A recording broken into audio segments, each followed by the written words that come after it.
ಮಕ್ಕಳಿಗೆ ಕೆಮ್ಮು ನೆಗಡಿ ಬಂದಿದೆ ಅಂದ ತಕ್ಷಣ ಕಾಫ್ ಸಿರಪ್ ಹಾಕಿ ಮಲಗಿಸ್ತೀರಿ. ಆದರೆ ಇನ್ಮುಂದೆ ಕಾಫ್ ಸಿರಪ್ ಹಾಕಬೇಕು ಅಂತ ಇದ್ರೆ 10 ಬಾರಿ ಆಲೋಚನೆ ಮಾಡಬೇಕಾಗತ್ತೆ. ಯಾಕಂದ್ರೆ ಕೇಂದ್ರ ಆರೋಗ್ಯ ಇಲಾಖೆ ಕಾಫ್ ಸಿರಪ್ ಬಳಸಬೇಡಿ ಅಂತ ಎಚ್ಚರಿಕೆ ಕೊಟ್ಟಿದೆ.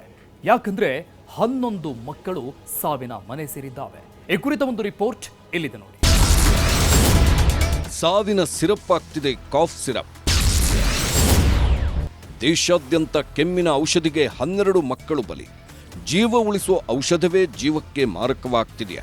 ಕೆಮ್ಮು ಶೀತದಿಂದ ಬಳಲೋ ಮಕ್ಕಳಿಗೆ ನೀಡಿದ ಕಾಫ್ ಸಿರಪ್ ಸೇವಿಸಿ ದೇಶಾದ್ಯಂತ 12 ಮಕ್ಕಳು ಸಾವಿಗೀಡಾಗಿದ್ದಾರೆ. ಮೊದಮೊದಲು ಮಳೆಗಾಲದ ಸಾಮಾನ್ಯ ಜ್ವರದ ಸಮಸ್ಯೆಗಳಂತೆ ಕಂಡುಬಂದಿದ್ದ ಈ ಘಟನೆ ಇದೀಗ ಭೀಕರ ತಿರುವು ಪಡೆದುಕೊಂಡಿದೆ.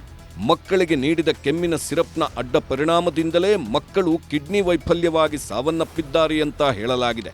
ಕೇವಲ 15 ದಿನಗಳ ಅಂತರದಲ್ಲಿ 9 ಮಕ್ಕಳು ಕಿಡ್ನಿ ವೈಫಲ್ಯವಾಗಿ ಸಾವನ್ನಪ್ಪಿರೋ ದಾರುಣ ಘಟನೆ ಮಧ್ಯಪ್ರದೇಶದ ಚಿಂದ್ವಾರದಲ್ಲಿ ನಡೆದಿದೆ. ಇದು ದೇಶಾದ್ಯಂತ ಸಂಚಲನ ಮೂಡಿಸಿದೆ.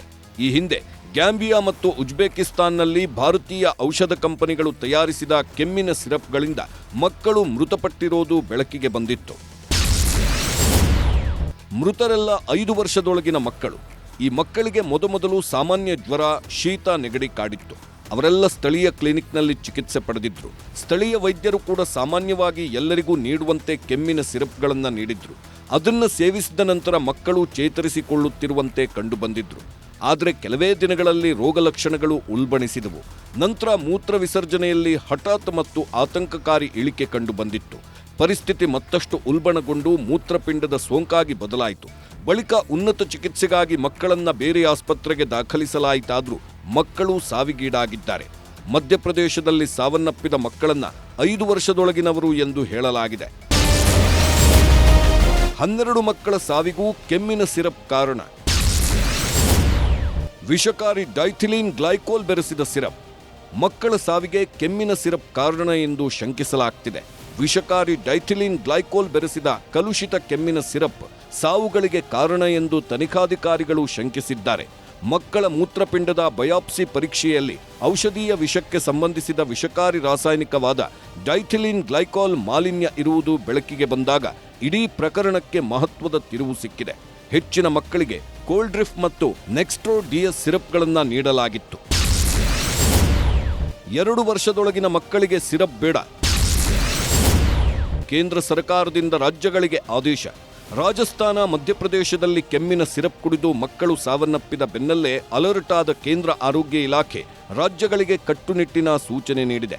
2 ವರ್ಷಕ್ಕಿಂತ ಕೆಳಗಿನ ಮಕ್ಕಳಿಗೆ ಕೆಮ್ಮು ಶೀತಗಳಿಗೆ ಸಿರಪ್ಪನ್ನು ಶಿಫಾರಸು ಮಾಡದಂತೆ ಸೂಚನೆ ನೀಡಲಾಗಿದೆ. ಮಕ್ಕಳಿಗೆ ಕೆಮ್ಮು ಔಷಧಿಯನ್ನ ಬಹಳ ಎಚ್ಚರಿಕೆಯಿಂದ ಮತ್ತು ಸೀಮಿತ ಪ್ರಮಾಣದಲ್ಲಿ ನೀಡಬೇಕು ಎಂದಿದೆ. ಕೆಮ್ಮು ಮತ್ತು ಶೀತದಿಂದ ಬಳಲುತ್ತಿರುವ ಹೆಚ್ಚಿನ ಮಕ್ಕಳು ತಾವಾಗಿಯೇ ಗುಣಮುಖರಾಗುತ್ತಾರೆ. ಅವರಿಗೆ ಔಷಧಿಗಳ ಅಗತ್ಯವಿಲ್ಲ. 2 ವರ್ಷದೊಳಗಿನ ಮಕ್ಕಳಿಗೆ ಕೆಮ್ಮು ಮತ್ತು ಶೀತ ಔಷಧಿಯನ್ನು ನೀಡಬಾರದು ಅಂತ ಕೇಂದ್ರ ಸರ್ಕಾರ ತಿಳಿಸಿದೆ. ಈ ಔಷಧಿಗಳನ್ನು ಸಾಮಾನ್ಯವಾಗಿ 5 ವರ್ಷಕ್ಕಿಂತ ಕಡಿಮೆ ವಯಸ್ಸಿನ ಮಕ್ಕಳಿಗೆ ನೀಡೋದಿಲ್ಲ. ವೈದ್ಯರು ಪರೀಕ್ಷೆಯ ನಂತರ ಅಗತ್ಯವೆಂದು ಭಾವಿಸಿದ್ರೆ ಮಾತ್ರ 5 ವರ್ಷಕ್ಕಿಂತ ಮೇಲ್ಪಟ್ಟ ಮಕ್ಕಳಿಗೆ ಔಷಧಿಗಳನ್ನು ನೀಡಬೇಕು. ಇದನ್ನ ಕಡಿಮೆ ಪ್ರಮಾಣದಲ್ಲಿ ಅಲ್ಪಾವಧಿಗೆ ನೀಡಬೇಕು. ಮಕ್ಕಳ ಆರೈಕೆಗೆ ಮನೆಯಲ್ಲಿ ಔಷಧೀಯವಲ್ಲದ ಕ್ರಮಗಳನ್ನು ತೆಗೆದುಕೊಳ್ಳಬಾರದು ಎಂದು ಕೇಂದ್ರ ಆರೋಗ್ಯ ಸಚಿವಾಲಯ ಶಿಫಾರಸು ಮಾಡಿದೆ. ಕೆಮ್ಮಿನ ಸಿರಪ್ ಸಾವಿನ ಔಷಧವಾಗ್ತಿರೋ ಹಿನ್ನೆಲೆಯಲ್ಲಿ ಕೇಂದ್ರ ಆರೋಗ್ಯ ಇಲಾಖೆ ಎಲ್ಲ ರಾಜ್ಯಗಳಿಗೆ ಕಟ್ಟುನಿಟ್ಟಿನ ಆದೇಶ ನೀಡಿದೆ. ಮಕ್ಕಳ ಆರೈಕೆಯಲ್ಲಿ ಔಷಧಗಳ ಬಗ್ಗೆ ತೀವ್ರ ಎಚ್ಚರಿಕೆಯ ಅಗತ್ಯವಿದೆ. 2 ವರ್ಷಕ್ಕಿಂತ ಕೆಳಗಿನ ಮಕ್ಕಳಿಗೆ ಕೆಮ್ಮು ಶೀತಕ್ಕೆ ಸಿರಪ್ ಬೇಡ. ವೈದ್ಯರು ಸಿರಪ್ ಶಿಫಾರಸು ಮಾಡದಂತೆಯೂ ಆರೋಗ್ಯ ಇಲಾಖೆ ಸೂಚನೆ ನೀಡಿದೆ.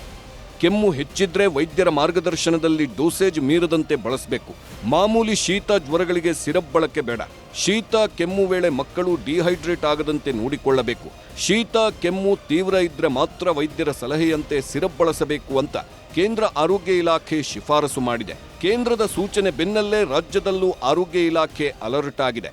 ಎಲ್ಲಾ ಸರ್ಕಾರಿ ಆಸ್ಪತ್ರೆಗಳಿಗೆ ಮಕ್ಕಳ ಸಾವಿಗೆ ಕಾರಣವಾದ ಸಿರಪ್ ಲಭ್ಯವಿರುವ ಬಗ್ಗೆ ಮಾಹಿತಿ ಕೇಳಿದೆ.